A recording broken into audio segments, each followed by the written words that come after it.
When it comes to dark, twisted fantasy fairy tales, nothing is aesthetically pleasing or as believable as Ridley Scott's 1985 masterpiece, Legend.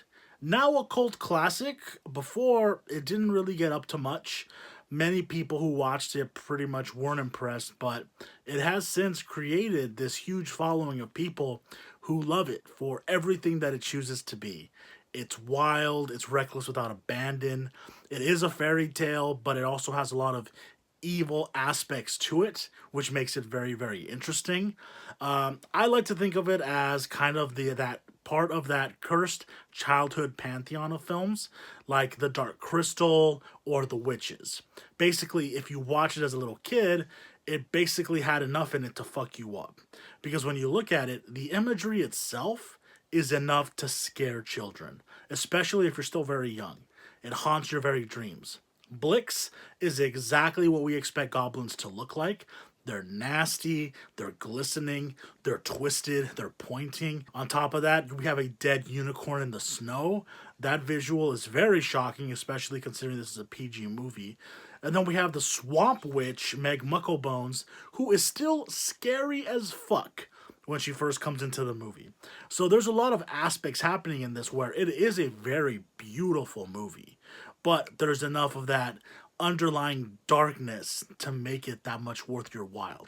And when I say darkness, I'm talking about one of the greatest monster creations of all time, Tim Curry, one of our greatest actors of all time, puts on the makeup, puts on the sham, that beautiful shimmering goodness, and we have the son of the devil, darkness himself, being ever so beautiful and taking away and shining in every scene that he's in.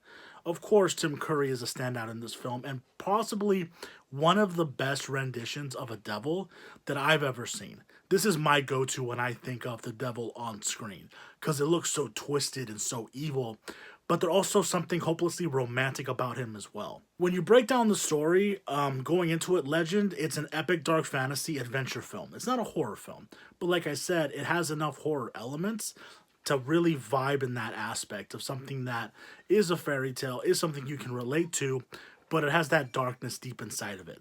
Because there cannot be just good without that evil. Tom Cruise is basically Link from The Legend of Zelda. We got to save a princess. There's fairies and unicorns and mortals. Like I said, Tim Curry plays the fucking Lord of Darkness. It's a lot of glitter in a lot of beautiful scenery. And then on top of all that, we have the very, very hypnotic Tangerine Dream, who provides those beautiful synth scores to show off these otherworldly sets. Legend is one of those movies that I wouldn't consider a hardcore horror. It really isn't. But if you have kids, if you want to have that kid like sentimentality, watch this from that perspective. And some of that horror, it stays with you for a long time.